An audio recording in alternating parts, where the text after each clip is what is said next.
معايا هنا بقى، بص معايا سنه اولى. انا اخدت نوعين من الغابات، غابات مداريه وغابات بحر متوسط. وقلت لك ان في كل غابه بعرف 6 حاجات، قلنا اللي هم موقع، مناخ، نبات، حيوان، تربه، اهميه. النهارده هاجي اخد من اول غابه، ناخد في كل واحده كده ونقارن ما بينهم. لما اجي اقول لك غابات مداريه مطيره، موقعها الفلكي كان من كام لكام؟ 10 ل10.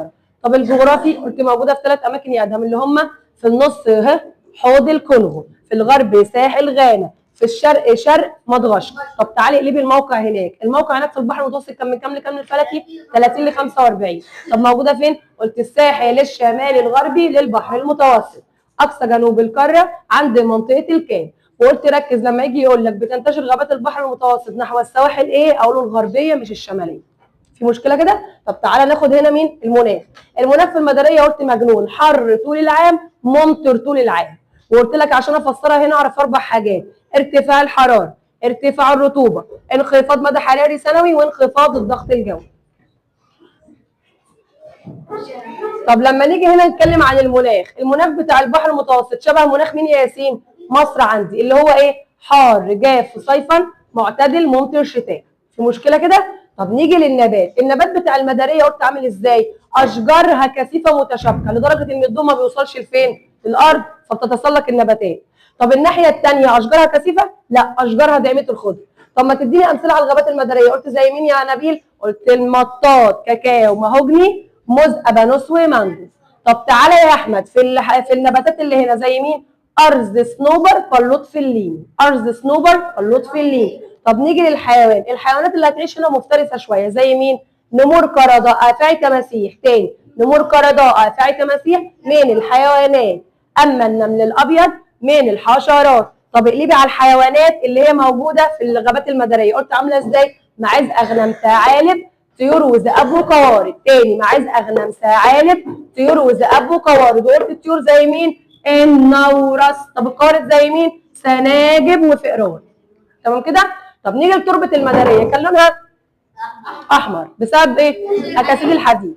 طب عندي الثانيه، التربه بتاعت الثانيه متعدده الالوان، عشان فيها كام لون يا سيد؟ 3، اللي هم مين؟ احمر وبني واسود.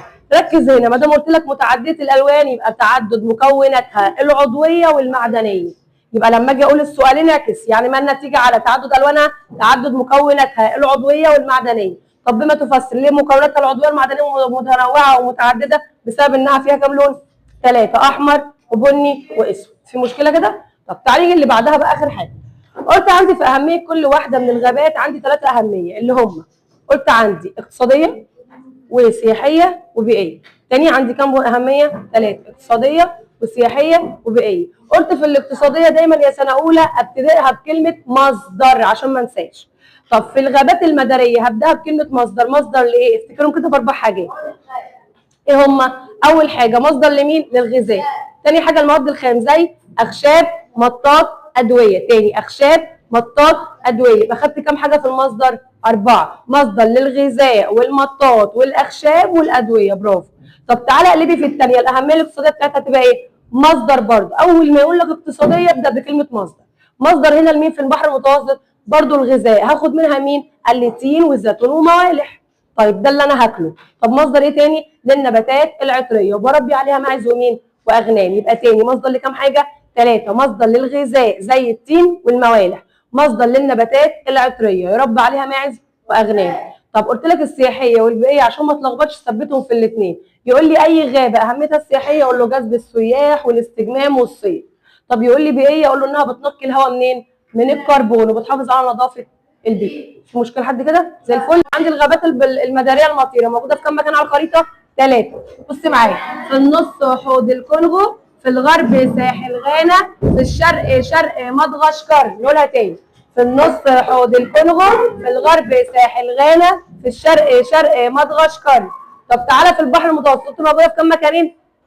كام مكان؟ 2، والاثنين متوازيين لبعض على نفس الخط.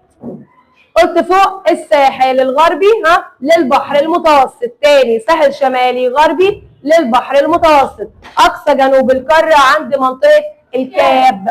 طيب في حاجه بتلخبطك، يجي يقول لك ساحل غانا في نباتات ايه؟